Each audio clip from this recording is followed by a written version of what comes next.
Welcome all coaches. Welcome first timers. Welcome return viewers. I appreciate you taking time out of your day to watch this video. Can't tell you how much I appreciate you. I'm trying to get you to think outside the box on this channel, especially if you join my Patreon channel. You'll see that there's a lot of out of the box thinking, pushing you to grow as a coach. Not necessarily teaching you new things, even though I think the way you look at the game of football will be totally different than the way you look at it now. So please check out Patreon page. Also, this video is going to go up on my YouTube channel as well as the Facebook page. Check those out as well. I'll put the contacts information in the description below.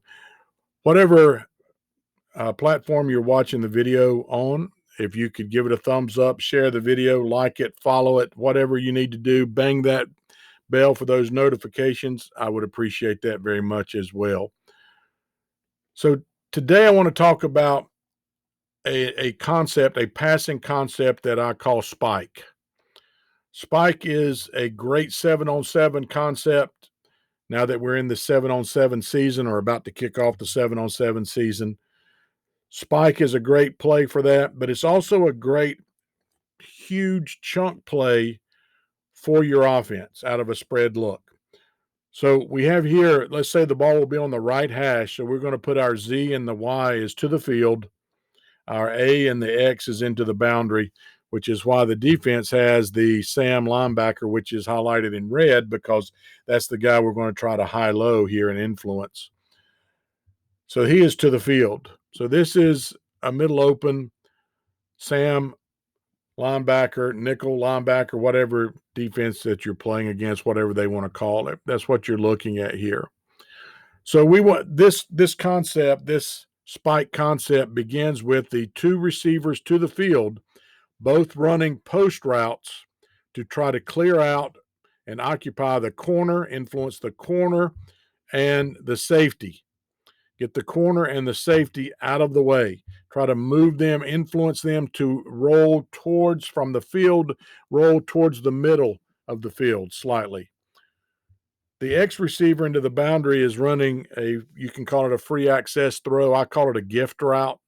It can be anything from a hitch to an out to a slant to a go route, whatever you want it to be, depending on the matchup with your cornerback here. The A in this, well, let's go to the F first. The F can line up on either side. He can be in the pistol. He can be on either side in a flat back. He is simply going to run a flat route to the field. And he's going to get there first, and he's going to try to draw the Sam linebacker to cover the flat. He's going to try to keep him low and keep him outside into the flat area. The Z and the Y are running the double post, so that's trying to take the corner away, remove the safety away, and your A is the guy that you really want to throw the ball to.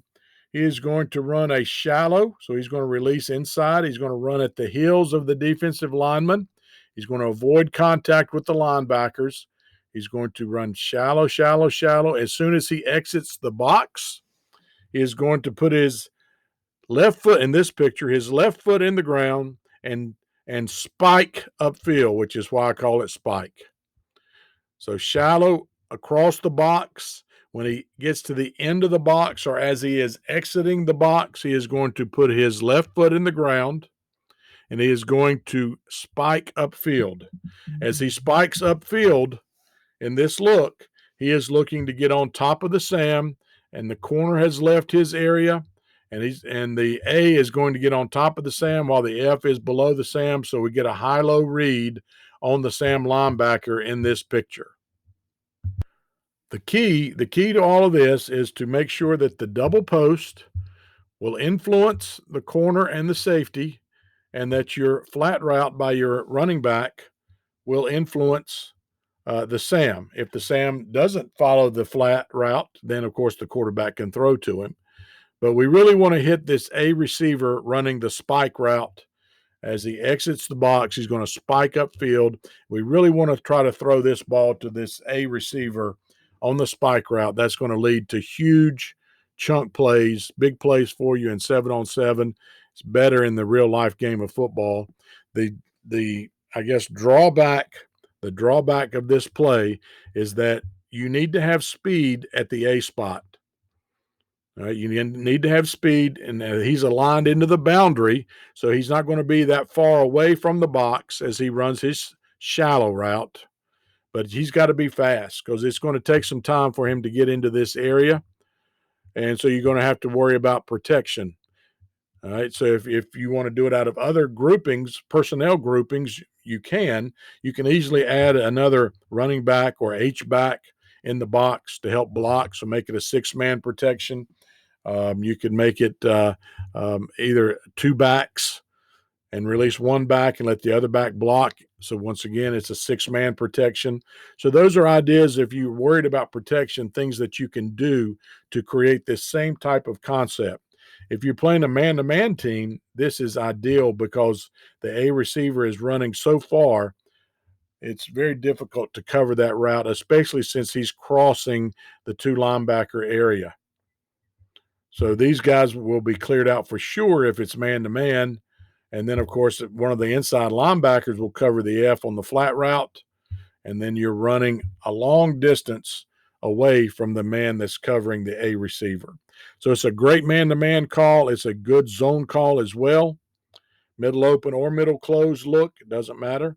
The key is with this, you have to have speed at the A spot. You have to have protection. And once again, you can use 6-man protection by changing the personnel grouping and the formation.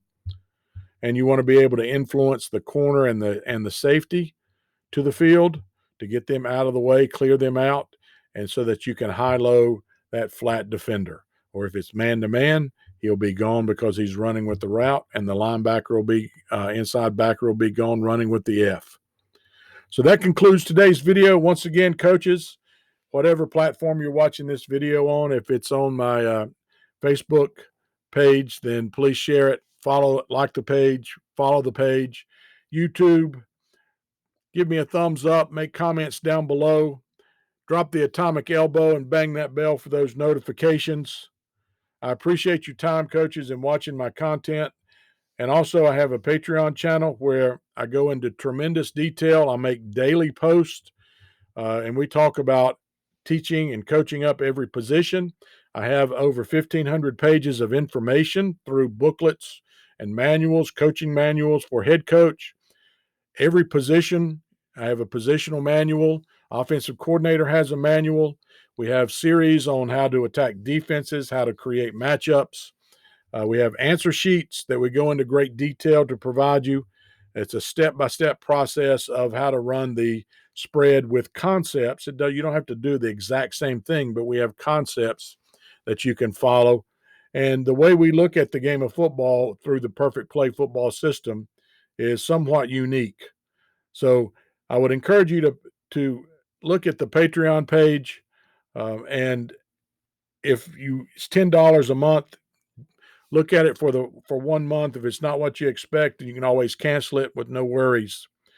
But I have a feeling that you're going to end up loving it. Everyone that has signed up for it has loved it so far. So I appreciate your patience in listening to me ramble on about that stuff. But once again, coaches, thank you for watching the content. I appreciate you so much. Magnify your blessings each and every day.